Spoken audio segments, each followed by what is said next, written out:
छात्रों, आज हम सब भक्ति काल हिंदी कृष्ण काव्य के 50 महत्वपूर्ण प्रश्न पर चर्चा करेंगे, जो कि परीक्षा की दृष्टि से बहुत ही उपयोगी है। तो पहला प्रश्न हम सबका है, 18 पुराणों में से किस पुराण ने कृष्णावतार को विशद विस्तार के साथ ग्रहण किया है? 4 ऑप्शन हैं, भागवत पुराण, कूर्म पुराण, ब्रह्म पुराण, गरुड़ पुराण। देखिए, 18 पुराणों में से जो हमारा ये भागवत पुराण है, भागवत पुराण, इसमें कृष्णावतार को विशद विस्तार के साथ ग्रहण किया गया है। अगला प्रश्न हमारा है, भक्ति काल से पूर्व वैष्णव भक्ति के संस्थापक आचार्य कौन थे? भक्ति काल से पूर्व वैष्णव भक्ति के संस्थापक आचार्य कौन थे? देखिए, 4 ऑप्शन हैं, निम्बार्काचार्य, रामानुजाचार्य, राघवानंद, मध्वाचार्य। तो देखिए, भक्ति काल से पूर्व वैष्णव भक्ति के संस्थापक आचार्य के रूप में रामानुजाचार्य को माना जाता है। कौन है? रामानुजाचार्य। ये श्री संप्रदाय के आचार्य भी थे। किस संप्रदाय के? श्री संप्रदाय के आचार्य थे रामानुजाचार्य। चलिए अगले प्रश्न पर, रामानुजाचार्य द्वारा स्थापित दर्शन किस नाम से जाना जाता है? रामानुजाचार्य द्वारा स्थापित दर्शन किस नाम से जाना जाता है? विशिष्टाद्वैत, अद्वैतवाद, द्वैताद्वैतवाद, शुद्धाद्वैतवाद। तो देखिए, रामानुजाचार्य द्वारा स्थापित जो दर्शन है वो विशिष्टाद्वैतवाद है। कौन सा दर्शन है? विशिष्टाद्वैतवाद। ये श्री संप्रदाय के आचार्य थे, ठीक है। और लक्ष्मी, कहा जाता है कि लक्ष्मी ने इन्हें जिस मत का उपदेश दिया उसी के आधार पर इन्होंने अपने मत का प्रवर्तन किया, इसलिए इनके संप्रदाय को श्री संप्रदाय कहते हैं। चलिए चौथे प्रश्न पर, दार्शनिक मत द्वैतवाद के संस्थापक निम्नलिखित में से कौन हैं? रामानंद, मध्वाचार्य, राघवानंद, विवेकानंद। तो देखिए, प्रश्न है, दार्शनिक मत द्वैतवाद, द्वैतवाद के संस्थापक कौन हैं? अब आप देखिए, 4 ऑप्शन है आपके सामने, रामानंद, मध्वाचार्य, राघवानंद, विवेकानंद। देखिए, मध्वाचार्य कौन है? मध्वाचार्य। मध्वाचार्य ने ही क्या किया था? इन्होंने ब्रह्म संप्रदाय के प्रवर्तक थे मध्वाचार्य जी। और ध्यान दीजिए, जो महत्वपूर्ण है, चैतन्य महाप्रभु पहले इसी संप्रदाय में दीक्षित थे। चैतन्य महाप्रभु पहले इसी संप्रदाय में दीक्षित थे। तो दार्शनिक मत द्वैतवाद के संस्थापक कौन थे? मध्वाचार्य जी थे। ठीक है, नोट करिए इसको। अगले प्रश्न पर हम लोग चलते हैं, निम्बार्काचार्य द्वारा स्थापित निम्बार्क संप्रदाय का दार्शनिक मत क्या कहलाता है? तो देखिए, निम्बार्क संप्रदाय का दार्शनिक मत क्या कहलाता है? शुद्धाद्वैतवाद, विशिष्टाद्वैतवाद, द्वैताद्वैतवाद, अद्वैतवाद। तो कौन सा ऑप्शन होगा? निम्बार्क संप्रदाय का दार्शनिक मत क्या होगा? द्वैताद्वैतवाद। तीसरा ऑप्शन सही है आपका, द्वैताद्वैतवाद। चलिए अगले प्रश्न पर, राधा वल्लभ संप्रदाय कृष्ण भक्ति का एक प्रमुख संप्रदाय है। राधा वल्लभ संप्रदाय कृष्ण भक्ति का एक प्रमुख संप्रदाय है, जिसका प्रवर्तन किया था। 4 ऑप्शन हैं, रामानुजाचार्य, वल्लभाचार्य, हित हरिवंश गोस्वामी, मध्वाचार्य। तो कौन है? राधा वल्लभ संप्रदाय कृष्ण भक्ति का एक प्रमुख संप्रदाय है, जिसका प्रवर्तन किया था हित हरिवंश गोस्वामी ने। कौन किया था? हित हरिवंश गोस्वामी ने। अगले प्रश्न पर आइए, निम्नलिखित में कौन सा कथन सत्य है? देखिए, पढ़िए। पहले नंबर पर, सर्वप्रथम निम्बार्काचार्य ने विष्णु के स्थान पर कृष्ण के सगुण उपासना की भावभूमि तैयार की थी। सही है। वल्लभाचार्य ने कृष्ण की माधुर्य भक्ति का प्रचार किया, यह भी सही है। तीसरा ऑप्शन है गौड़ी संप्रदाय के संस्थापक चैतन्य महाप्रभु थे, यह भी सही है आपका, इसलिए हमारा चौथा ऑप्शन उपर्युक्त सभी सही होगा। चलिए अगले प्रश्न पर, निम्नलिखित में कौन सा कथन सत्य है? निम्नलिखित में कौन सा कथन सत्य है? राधा वल्लभी संप्रदाय में राधा ही परम आराध्या है। राधा कौन आराध्या है? राधा ही परम आराध्या है, कृष्ण राधा के अनुसंग है। तो देखिए आपका ऑप्शन सही है। अगले पर आइए, सखी संप्रदाय का दूसरा नाम हरिदास संप्रदाय भी है, ये सही है, क्योंकि सखी संप्रदाय का दूसरा नाम हरिदास संप्रदाय भी कहा जाता है इसको। तीसरा ऑप्शन है वल्लभाचार्य के पुत्र विट्ठलनाथ ने 1565 ईस्वी में अष्टछाप की स्थापना की। कब की थी? 1565 ईस्वी में अष्टछाप की स्थापना की। कौन किया था? विट्ठलनाथ ने। नोट कर लीजिए। चौथा ऑप्शन उपर्युक्त सभी सत्य, अर्थात ये चारों चौथा ऑप्शन आपका सही है। अगले प्रश्न पर आइए, अष्टछाप के संबंध में कौन सा कथन सत्य है? तो देखिए, वल्लभाचार्य के शिष्य सूरदास, कृष्णदास, परमानंद दास और कुंभन दास। वल्लभाचार्य के 4 शिष्य कौन कौन? सूरदास, कृष्णदास, परमानंद दास और कुंभन दास, ये वल्लभाचार्य के शिष्य हैं। विट्ठल, ये सही है ऑप्शन आपका। विट्ठलनाथ के शिष्य हैं नंददास, चतुर्भुज दास, क्षीर स्वामी और गोविंद स्वामी। स्वामी नहीं लिखा है, गोविंद स्वामी है। तो देखिए, विट्ठलनाथ के भी 4 शिष्य हैं और वल्लभाचार्य के भी 4 शिष्य हैं। ये आपका ये भी ऑप्शन सही है। तीसरा ऑप्शन है कृष्ण लीला और कृष्ण भक्ति ही अष्टछाप का प्रधान विषय है, यह सही है, इसलिए आपका चौथा ऑप्शन उपर्युक्त सभी सही हो जाएगा। अगले प्रश्न पर चलिए, 10वां प्रश्न। 10वां प्रश्न है, सूर होय के ऐसे घिघियात काहे को हो, कछु भगवत लीला वर्णन करो। वल्लभाचार्य ने यह उक्त किसके लिए कही थी? कुंभन दास के लिए, कि सूरदास के लिए, कि नंददास के लिए, कि चतुर्भुज दास के लिए? देखिए, सूर होय के ऐसे घिघियात काहे के हो, कछु भगवत लीला वर्णन करो। वल्लभाचार्य ने यह उक्ति किसके लिए कही थी? कुंभन दास के लिए नहीं कही थी, यह उक्ति सूरदास के लिए कही गई थी। किसके लिए? सूरदास। सूरदास के लिए वल्लभाचार्य जी ने कहा था। ठीक है, ऑप्शन में आपका कौन सा सही होगा? दूसरा, सूरदास। अगला प्रश्न देखिए, सूरदास का जन्म स्थान सीही। सीही कहाँ पर है? दिल्ली के पास। मानने वाले विद्वान हैं तो देखिए, डॉक्टर नगेंद्र, डॉक्टर गणपत चंद्र गुप्त, वार्ता साहित्य 84 वैष्णव वार्ता के साहित्य के अनुसार। तो देखिए, चौथा ऑप्शन उपर्युक्त सभी, इसमें आपका होगा उपर्युक्त सभी, क्योंकि सूरदास का जन्म स्थान सीही डॉक्टर नगेंद्र भी मानते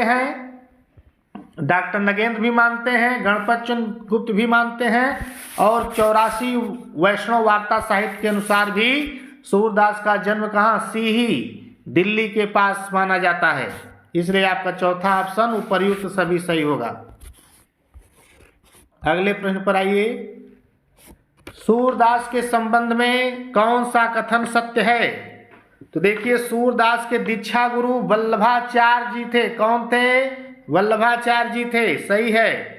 सूरदास की वल्लभाचार्य से भेंट गऊ घाट पर हुई थी। कहाँ पर? गऊ घाट। कौन है? गऊ घाट कहाँ है? आगरा में है। कहाँ पर? आगरा में। नोट करिए इसको, आगरा में। अगला ऑप्शन है, गोसाई चरित के अनुसार सूरदास की तुलसीदास जी से मुलाकात पारासोली में हुई थी। कहाँ हुई थी? यह भी सही है, अर्थात चौथा ऑप्शन आपका उपर्युक्त सभी। अगले प्रश्न पर देखिए, सूरदास का वह कौन सा ग्रंथ है जिसमें नायिका भेद और अलंकार से संबंधित दृष्टकूट के पद संकलित हैं? दृष्टकूट के पद संकलित हैं किसमें? सूरसागर, सूरसारावली, साहित्य लहरी या कोई नहीं? तो देखिए दृष्टकूट के पद संकलित हैं इनके साहित्य लहरी ग्रंथ में। किसमें? साहित्य लहरी ग्रंथ में। अगले प्रश्न पर चलिए। सूरदास जी ब्रज भाषा के प्रथम कवि हैं। सूरदास जी ब्रज भाषा के प्रथम कवि हैं और लीला गान का महान समुद्र सूरसागर ही उनका प्रथम काव्य है। सूरदास जी ब्रज भाषा के प्रथम कवि हैं और लीला गान का महान समुद्र सूरसागर ही उनका प्रथम काव्य है। यह कथन किस विद्वान का है? तो ऑप्शन देखिए, आचार्य रामचंद्र शुक्ल, रामस्वरूप चतुर्वेदी, राम कुमार वर्मा, आचार्य हजारी प्रसाद द्विवेदी। देखिए सूरदास ब्रज भाषा के प्रथम कवि हैं और लीला गान का महान समुद्र सूरसागर ही उनका प्रथम काव्य है। यह कथन किस विद्वान का है? तो देखिए आचार्य रामचंद्र शुक्ल नहीं है। अगले कौन है? रामस्वरूप चतुर्वेदी, राम कुमार वर्मा, हजारी प्रसाद द्विवेदी। ये कथन है आचार्य हजारी प्रसाद द्विवेदी जी का। अगले प्रश्न पर चलिए। सूरसागर में कुल कितने स्कंद हैं? तो देखिए ऑप्शन है 10, 12, 14, 16। तो सूरसागर में कुल 12 स्कंद हैं। कितने स्कंद हैं? 12 स्कंद हैं, नोट करिए। अगले प्रश्न पर चलिए। वात्सल्य और श्रृंगार का क्षेत्र, वात्सल्य और श्रृंगार के क्षेत्र का जितना अधिक उद्घाटन सूर ने बंद आंखों से किया उतना किसी और कवि ने नहीं। इन क्षेत्रों का कोना कोना वे झांकाए, यह कथन किस आचार्य का है? तो देखिए ऑप्शन में आचार्य हजारी प्रसाद द्विवेदी, आचार्य रामचंद्र शुक्ल, परशुराम चतुर्वेदी, राम स्वरूप चतुर्वेदी। देखिए किसने कहा है कि वात्सल्य और श्रृंगार का क्षेत्रों का कोना कोना झांकाए? कोना कोना कौन झांका है? आचार्य हजारी प्रसाद द्विवेदी ने नहीं कहा। ठीक है, यह कथन किस आचार्य का है? सूर के विषय में जो कहा आचार्य हजारी प्रसाद द्विवेदी जी नहीं है। कौन है? आचार्य रामचंद्र शुक्ल। किसने कहा है? आचार्य रामचंद्र शुक्ल। इन्होंने कहा है सूर वात्सल्य का कोना कोना झांकाए। कौन कहने वाले हैं? आचार्य रामचंद्र शुक्ल। ये भी नहीं है। रामस्वरूप चतुर्वेदी, परशुराम चतुर्वेदी, ये दोनों लोग नहीं कहे हैं। अगले प्रश्न पर चलिए। सूरदास की मृत्यु पर पुष्टि मार्ग को जहाज जात है, जाए कछ लेनो हो सो लेऊ, यह किसने कहा था? देखिए 4 ऑप्शन है, वल्लभाचार्य, कुंभनदास, नंददास और विट्ठलनाथ। तो सूरदास की मृत्यु पर दुखी होकर किसने कहा था? विट्ठलनाथ ने कहा था। विट्ठलनाथ ये वल्लभ संप्रदाय को सुसंगठित और व्यवस्थित रूप दिए हैं। किसने? विट्ठलनाथ ने। सुबोधनी टीका इनकी बहुत प्रसिद्ध रचना है। सुबोधनी टीका, ध्यान से नोट करिए आप लोग। सुबोधनी टीका इनकी बड़ी प्रसिद्ध रचना है। अगला प्रश्न देखिए। वात्सल्य रस का सम्राट माना जाता है। वात्सल्य रस का सम्राट माना जाता है किसको? सूरदास को, नंददास को, परमानंद दास को, तुलसीदास को। तो वात्सल्य रस के सम्राट कौन है? सूरदास जी हैं। अगले प्रश्न पर देखिए।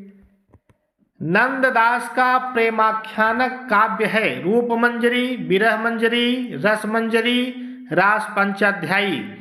तो देखिए नंददास का प्रेमाख्यानक काव्य है रूप मंजरी। नोट करिए, नंददास का प्रेमाख्यानक काव्य है रूप मंजरी।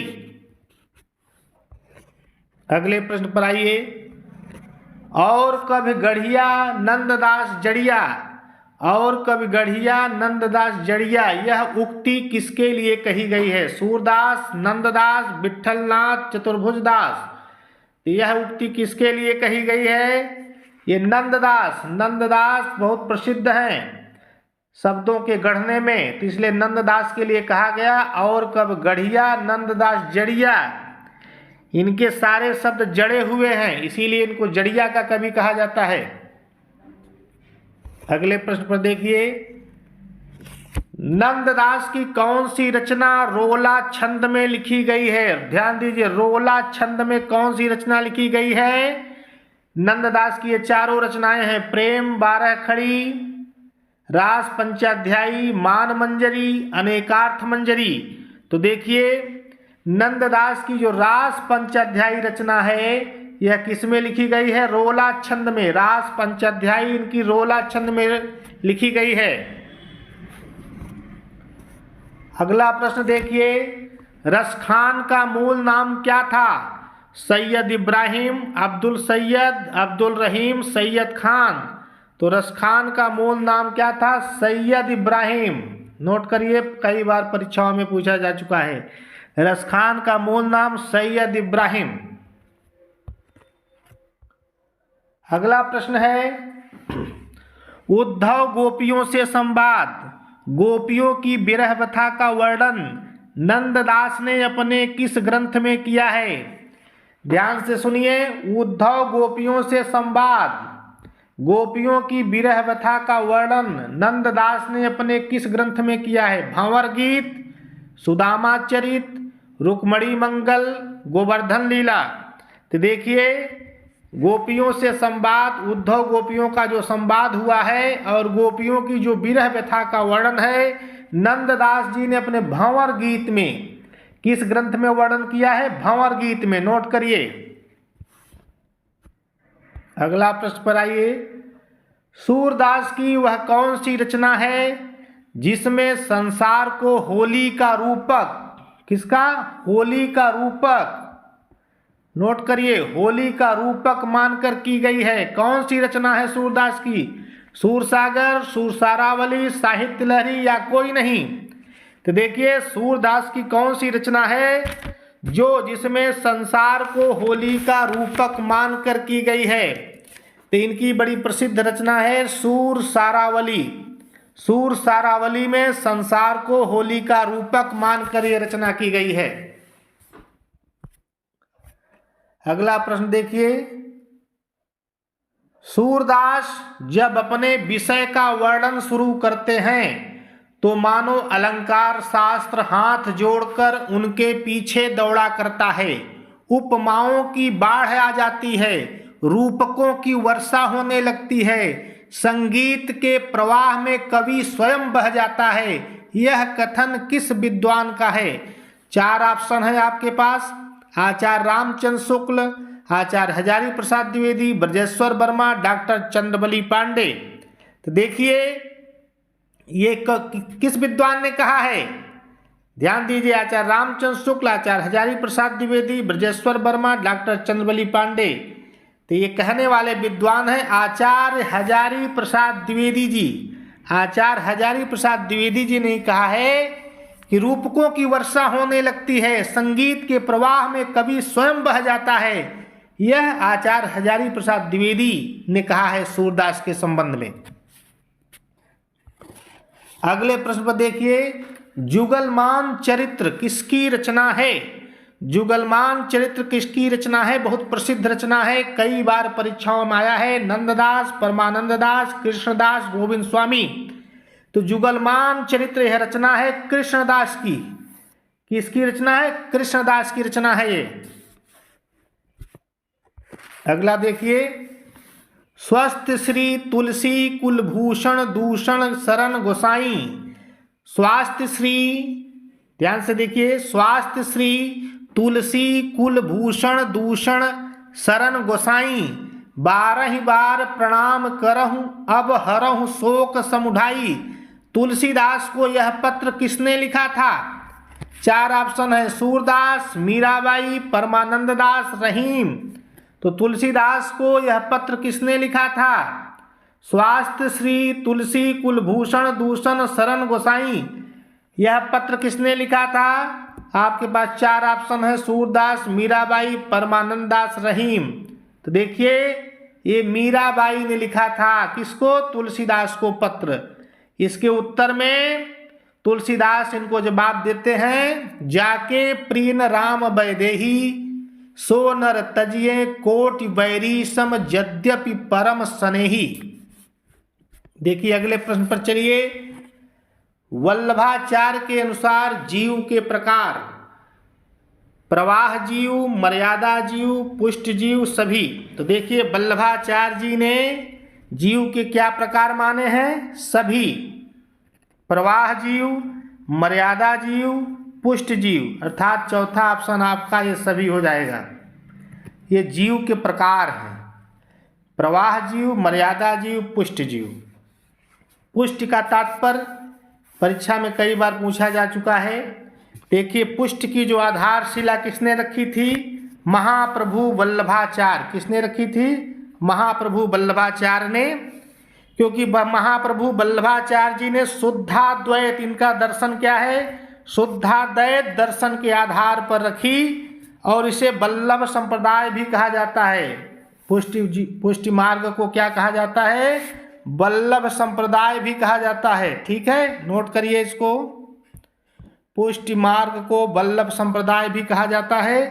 भागवत पुराण के अनुसार भगवान का अनुग्रह ही पुष्टि है, अर्थात भगवान की जो कृपा है वही पुष्टि है। अगले प्रश्न पर चलिए। वल्लभाचार्य की रचनाएं हैं पूर्व मीमांसा भाष्य, अणुभाष्य, ब्रह्मसूत्र का भाष्य सभी। अर्थात वल्लभाचार्य की जो रचना है, देखिए पूर्व मीमांसा भाष्य भी है, अणुभाष्य भी है, ब्रह्मसूत्र का भाष्य, तीनों रचना वल्लभाचार्य जी की है। इसलिए आपका चौथा ऑप्शन आ जाएगा सभी, क्योंकि वल्लभाचार्य की ये बड़ी प्रसिद्ध रचना है। अणुभाष्य है और ब्रह्मसूत्र का भाष्य, तीनों अर्थात तीनों रचना किसकी है? वल्लभाचार्य का। ठीक है। अगला प्रश्न देखिए। सूरदास की कौन सी रचना संदिग्ध है? 30वें प्रश्न पर देखिए, सूरदास की कौन सी रचना संदिग्ध है? सूरसागर, सूरसारावली, साहित्य लहरी, कोई नहीं। तो देखिए सूरदास की कौन सी रचना संदिग्ध है? साहित्य लहरी। साहित्य लहरी यह रचना संदिग्ध है। अगले प्रश्न पर जाइए। अपभ्रंश में कृष्ण काव्य के प्रणेता, अपभ्रंश में कृष्ण काव्य के प्रणेता कौन हैं? हरिभद्र सूर्य, स्वयंभू, शालिभद्र सूर्य, पुष्पदंत। 4 ऑप्शन हैं आपके पास। तो अपभ्रंश में कृष्ण काव्य के प्रणेता है पुष्पदंत। अपभ्रंश के कवि हैं पुष्पदंत, ये कृष्ण काव्य के प्रणेता हैं। अगले प्रश्न पर चलिए। मीरा पदावली में प्रधान भाव है, मीरा पदावली में प्रधान भाव है दास्य भाव, माधुर्य भाव, करुण भाव। तो देखिए मीरा पदावली में कौन सा भाव है? माधुर्य भाव। नोट करिए, मीरा पदावली में जो मूल भाव है वो माधुर्य भाव है। दास्य भाव, करुण भाव, सख्य भाव न होकर मीरा के पदावली में माधुर्य भाव है। नोट करिए। अगला प्रश्न है, सूरदास के संबंध में कौन सा कथन सत्य है? देखिए 84 वैष्णवों की वार्ता के अनुसार सूरदास आगरा और मथुरा के बीच साधु या स्वामी के रूप में रहते थे, यह आपका कथन सही है। वल्लभाचार्य से लीला गान का उपदेश पाकर कृष्ण चरित विषयक पदों की रचना करने लगे, यह भी सही है। तीसरा ऑप्शन है, कालांतर में श्रीनाथ जी के मंदिर का निर्माण होने पर महाप्रभु वल्लभाचार्य ने उन्हें वहां भजन कीर्तन का कार्य सौंप दिया, यह भी सत्य है। लिहाजा आपके तीनों ऑप्शन सही है, इसलिए हो जाएगा चौथा ऑप्शन उपर्युक्त सभी। उपर्युक्त सभी आपका या चौथा ऑप्शन सही हो जाएगा, सभी सत्य हैं। अगला प्रश्न देखिए। जिस प्रकार तुलसी ने मध्यकालीन भारत में दैहिक, दैविक, भौतिक तापों से रहित राम राज्य का स्वप्न देखा है, वैसे ही इन्होंने कृष्ण कथा और रास लीला के माध्यम से एक ऐसा सर्व सुखद स्वप्न देखा है जिसमें नारी और पुरुष दोनों समान तौर पर स्वाधीन हैं। उक्त कथन किसके संदर्भ में है? चार ऑप्शन है आपके पास, तुलसीदास, सूरदास, जायसी, कबीर। तो देखिए यह सबसे प्रसिद्ध सूरदास जी। सूरदास जी ने क्या किया? सूरदास जी ने अपने कृष्ण कथा और रासलीला के माध्यम से एक ऐसा सुखद स्वप्न तैयार किया जिसमें नारी और पुरुष दोनों समान तौर पर स्वाधीन हैं। देखिए गोपियों के माध्यम से सूर्य ने नारियों को वो स्वतंत्रता प्रदान की जो कभी आज तक प्राप्त नहीं हुई। इसलिए आपका ये दूसरा ऑप्शन सत्य है, सूरदास के संबंध में है यह कथन है। अगला देखिए 35 नंबर, ये भी परीक्षा में कई बार पूछा जा चुका है। चंद्रहास अग्रज सुहृद परम प्रेम पथ में पगे, नंददास के संबंध में यह पंक्ति किसकी है? तो देखिए नाभादास, सूरदास, परमानंद दास, वल्लभाचार्य। तो यह पंक्ति है नाभादास। नाभादास जी ने भक्तमाल में नंददास के संबंध में यह पंक्ति लिखे हैं। तो यह पंक्ति किसकी हुई? नंददास की पंक्ति है। अगले प्रश्न पर आइए। संतन को कहा सीकरी सो काम, पंक्ति किस कवि की है? देखिए संतन सो कहा सीकरी सो काम, पंक्ति किस कवि की है? सूरदास, कुंभनदास, नाभादास, नंददास। तो देखिए संतन को कहा सीकरी सो काम, पंक्ति कहने वाले कौन हैं? ये है कुंभनदास। कुंभनदास बड़े प्रसिद्ध कवि थे और कृष्ण भक्त थे। ये अष्टछाप कवियों में सबसे बड़े कवि थे। कौन? कुंभनदास। कुंभनदास के संबंध में एक जनश्रुति है कि एक व्यक्ति ने इनके द्वारा रचित पद को अकबर के समक्ष सुनाया था। अकबर उससे बड़ा प्रभावित हुआ। तो अकबर ने क्या किया? कुंभनदास को अपने यहाँ निमंत्रण भेजा कि कुंभनदास को बुला कर ले आओ।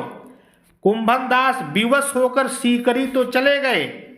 कुंभनदास विवश होकर सीकरी चले गए, लेकिन उन्होंने राजा के समक्ष अपनी भावनाओं को व्यक्त करते हुए कहा, संतन को कहा सीकरी सो काम, संतन को कहा सीकरी सो काम, आवत जात पनहिया टूटी बिसर गयो हरिनाम। तो ये कुंभनदास इतने निर्भीक स्वभाव के थे कि राजा के सामने ऐसी बात रख दी, पंक्ति रख दी और कह करके चले आए। अगले प्रश्न पर देखिए। चतुर्भुज दास की रचना है द्वादश यश, भक्ति प्रताप, हितजीव को मंगल। तो देखिए चतुर्भुज दास की तीनों रचनाएं हैं, द्वादश यश, भक्ति प्रताप और हितजीव मंगल। ये सभी ऑप्शन हो जाएगा आपका। अगला देखिए। अष्टछाप का कौन सा भक्त कवि था जिसका गाना सुनने के लिए कभी कभी तानसेन भी आते थे? तो चार ऑप्शन है, सूरदास, चतुर्भुज दास, कुंभनदास, गोविंद स्वामी। तो देखिए अष्टछाप का वह कौन सा कवि था जिसका गाना सुनने के लिए कभी कभी तानसेन भी आते थे? तो इसमें गोविंद स्वामी। कौन है? गोविंद स्वामी का गाना सुनने के लिए तानसेन आते थे। कौन आते थे? तानसेन।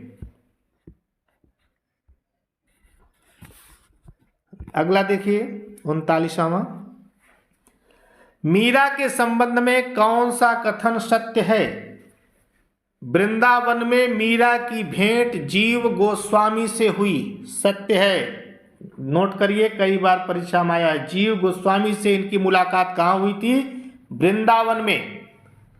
दूसरा है, इनकी द्वारिका में रणछोड़ जी की मूर्ति के समक्ष मृत्यु हो गई थी। कहाँ पर इनकी मृत्यु हुई थी? द्वारिका में रणछोड़ जी के मंदिर में मीरा की मृत्यु हो गई थी।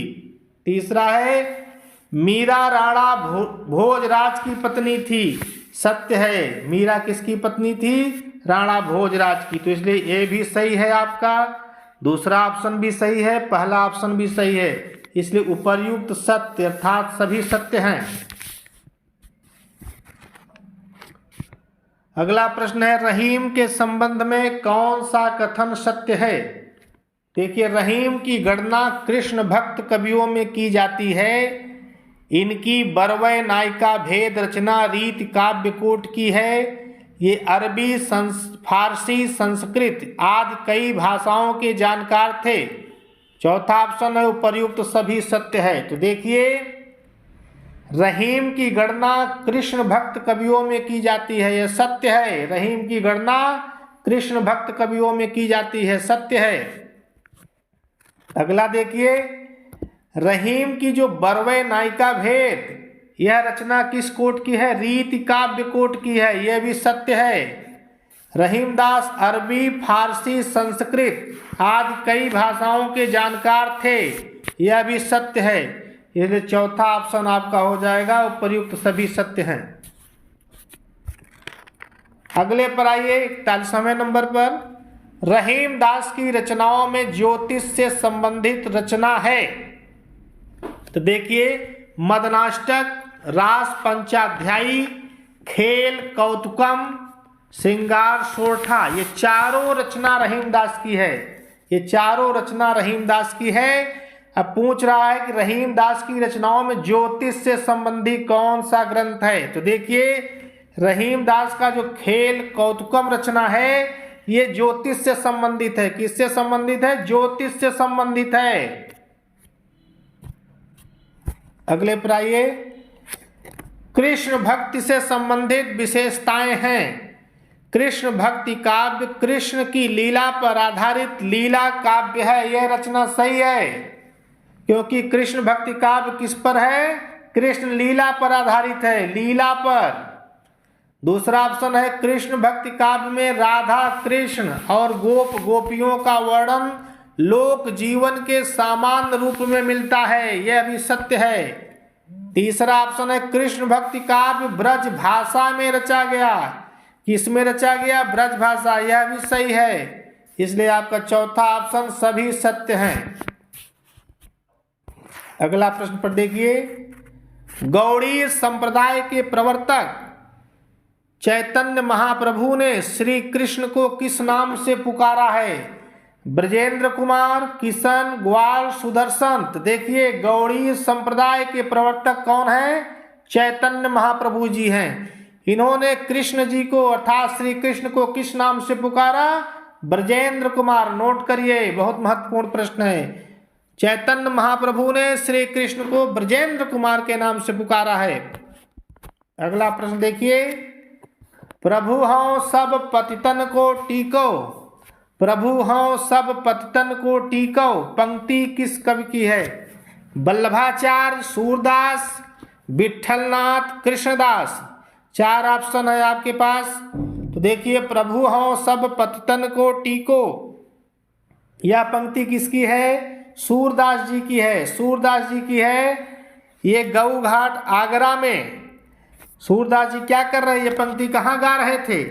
सूरदास जी ये गऊ घाट आगरा में गा रहे थे। तभी वल्लभाचार्य ने इनका पद ये सुना और इनके माधुर्य भाव से इतना प्रभावित हुए वल्लभाचार्य जी कि सूरदास को उन्होंने कहा कि सूर होए के काहे को घिघियात हो, कछु भागवत लीला वर्णन करो। तत्पश्चात वल्लभाचार्य जी ने सूर को अपना शिष्य बनाया और इन्हें भागवत के 10वें स्कंध की कृष्ण कथा सुनाकर भागवत लीला वर्णन करने का आदेश दिया। कि सूरदास के विषय में तथ्य है, इसको जान लीजिए। अगले प्रश्न पर देखिए, अष्टछाप के कवियों में सबसे बड़े कवि कौन हैं? तो देखिए, अभी इसके पिछले प्रश्न पर हम चर्चा कर दिए हैं। ऑप्शन में है कुंभन दास। तो जानिए, अष्टछाप के कवियों में सबसे बड़े कवि कुंभन दास जी हैं। अष्टछाप के कवियों में सबसे बड़े कवि कौन थे? कुंभन दास जी थे। अगला प्रश्न देखिए, सोरों से उपलब्ध ऐतिहासिक साक्ष्यों के आधार पर नंददास किसके चचेरे भाई थे? चार ऑप्शन है, सूरदास, तुलसीदास, कृष्णदास, परमानंद दास। तो देखिए, सोरों से उपलब्ध जो ऐतिहासिक साक्ष्य मिला है उसके आधार पर नंददास तुलसीदास के चचेरे भाई थे। किसके चचेरे भाई थे? तुलसीदास के चचेरे भाई थे। अगला प्रश्न देखिए, कृष्ण भक्ति काव्य की प्रवृत्तियां देखिए, पहचानिए। इसमें कृष्ण के लोक रंजक रूप का महत्व है। कृष्ण के किस रूप का महत्व है? लोक रंजक रूप, सही है। वात्सल्य, सख्य और माधुर्य भाव की भक्ति है, यह भी सही है। कृष्ण भक्ति काव्य में ज्ञान की अपेक्षा प्रेम का महत्व है, यह भी सही है। चौथा ऑप्शन आपका हो जाएगा, सभी सही है। अगले पर देखिए, अष्टछाप का वह कौन सा कवि था जिसने खंजन नयन रूप रस माते, खंजन नयन रूप रस माते, नोट कर लीजिए, पद गाते हुए शरीर का परित्याग किया था? कुंभन दास, सूरदास, गोविंद स्वामी, छीत स्वामी। देखिए, खंजन नयन रूप रस माते पद गाते हुए सूरदास ने अपने शरीर का परित्याग किया था। भक्त कवि महाप्रभु वल्लभाचार्य के परम शिष्य सूरदास और इनकी मृत्यु पर गोस्वामी विट्ठलनाथ ने दुखी होकर कहा था, पुष्टि मार्ग को जहाज जात है, सो जाको कछु लेना होए सो लेऊ। इसलिए सूरदास की मृत्यु पर सभी भक्त कवि दुखी थे। अगले प्रश्न पर, निम्नलिखित में कौन सा कथन सत्य है? नंददास का अनेकार्थ मंजरी पर्याय कोश ग्रंथ है। कैसा कोश ग्रंथ है? पर्याय कोश ग्रंथ है, सत्य है ये। निम्बार्काचार्य का वेदांत पारिजात सौरभ, ये बहुत महत्वपूर्ण ग्रंथ है, नोट कर लीजिए। निम्बार्काचार्य का वेदांत पारिजात सौरभ ब्रह्म सूत्र पर वृत्ति है। ध्रुवदास का सिद्धांत विचार भक्ति, ध्रुवदास का सिद्धांत विचार ग्रंथ है, नोट करिए। ये भक्ति, इसमें क्या है? भक्ति के सिद्धांत हैं, अर्थात चौथा ऑप्शन सभी सत्य है। पांचों इसमें के लिए अंतिम प्रश्न पर, 50वें प्रश्न पर, रसखान ने राधा कृष्ण को मालिन माली बन मानकर प्रेम के गूढ़ तत्व का सूक्ष्म विश्लेषण किस ग्रंथ में किया है? रसखान ये संप्रदाय निरपेक्ष कवि थे और कृष्ण के बहुत परम भक्त थे, और इसीलिए राधा कृष्ण को मालिन माली मानकर प्रेम के गूढ़ तत्व का सूक्ष्म विश्लेषण किस ग्रंथ में किया था? देखिए, प्रेम वाटिका, अष्टयाम, सुजान रसखान, दान लीला, ये चारों रसखान के प्रसिद्ध ग्रंथ हैं। अब आप बताइए कि किस ग्रंथ में राधा कृष्ण को मालिन माली मानकर प्रेम के गूढ़ तत्व का सूक्ष्म विश्लेषण किया है? तो देखिए, प्रेम वाटिका, प्रेम वाटिका, वाटिका समझ लीजिए, यहीं से पकड़ लीजिएगा आप लोग। तो रसखान जी जो है प्रेम वाटिका में राधा कृष्ण को माली और मालिन मानकर प्रेम के गूढ़ तत्व का सूक्ष्म विश्लेषण किया है। और इनकी प्रसिद्ध कृति कौन सी है? प्रेम वाटिका ही इनकी प्रसिद्ध कृति है। लोग कहते हैं गोसाई विट्ठलनाथ के शिष्य थे। और रसखान ने कृष्ण का जो लीला गान किया है किसमें किया है? ध्यान दीजिए, प्रश्न पूछ सकता है, सवैयों में किया है, ठीक है। रसखान ने कृष्ण का लीला गान किसमें किया है? सवैयों में। और सवैया छंद इनको सिद्ध था। एक इनका ब्रजभाषा में एक बहुत प्रसिद्ध सवैया है, मोर पखा सिर ऊपर राखियों, गुंज की माल गरे पहिरौंगी, ये बहुत प्रसिद्ध है। इस तरह आपके प्रश्न पूरे हो गए। नोट में देखिए, कृष्ण संबंधित कुछ आपको तथ्य मिल जाएंगे। जैसे कृष्ण भक्ति के विकास में निम्नलिखित संप्रदायों का योगदान रहा। तो ब्रह्म संप्रदाय या मध्व संप्रदाय के आचार्य कौन है? मध्वाचार्य जी हैं। रुद्र संप्रदाय या विष्णु संप्रदाय के कौन है? विष्णु स्वामी जी हैं। निम्बार के निम्बारकाचार्य जी हैं। वल्लभ संप्रदाय के वल्लभाचार्य जी हैं। इसको आप लोग नोट कर लीजिएगा। राधा वल्लभ संप्रदाय हित हरिवंश जी, सखी संप्रदाय या हरिदासी संप्रदाय स्वामी हरिदास जी, गौड़ी संप्रदाय या चैतन्य महाप्रभु, ठीक है, नोट कर लीजिएगा आप लोग। इसी प्रकार कुछ तथ्य हैं। देखिए, सूरदास अष्टछाप के कवियों में प्रमुख हैं। साहित्य लहरी के पद संख्या 118 के अनुसार सूरदास चंद्रबरदाई के वंशज थे। किसके वंशज थे? चंद्रबरदाई के। इनका जन्म संवत 1535 में सीही दिल्ली के पास हुआ था।